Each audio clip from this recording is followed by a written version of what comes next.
I don't know how, but once again, Kira Cass bamboozled me into reading another one of these books.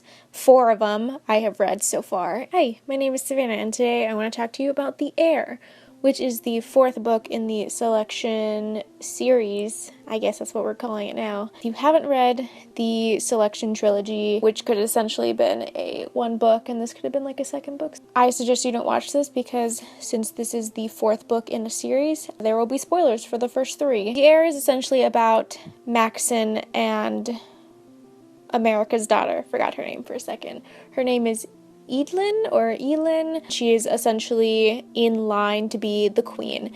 If Maxon something happens to him, she is essentially the ruler of this kingdom. She was brought up to be known that she was going to be the queen. She has all this power and yada yada yada.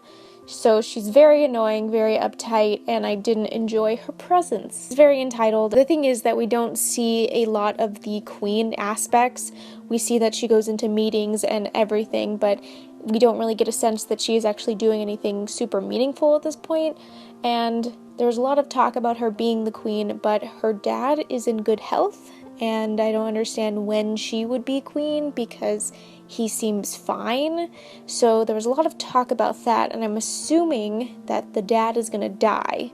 Something will happen or something. Apparently the rebels or whoever are revolting in all of the cities in this realm now, and Maxon in America essentially disabled the caste system, but everything is going to shit still, so they're putting on another selection for Elin for the entertainment of the people. Just think that that's a very weird plotline, and we don't really see a lot of that happening. Like, we never saw any of the rebel stuff happening in the Selection series at all, so this is just kind of like a regurgitation of what happened before. Elin's actions are very questionable in a lot of ways.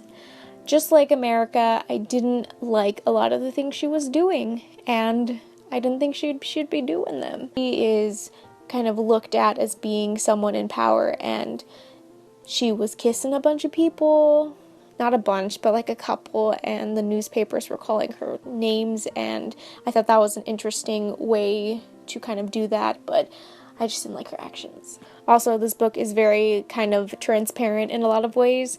We see one of the suitors at the very beginning before he was a suitor, and you just kind of know, you have that feeling in your head that he's going to be someone important, and then he does, and then he catches feelings, but she's kind of like, no, to have fun and like all this other stuff, which I say power to her, but she was doing it for all the wrong reasons, and she was doing it just kind of like, she was like messing with his mind a little bit, and didn't like that because they didn't discuss that beforehand. He kind of just like went into this, and she was like, nah.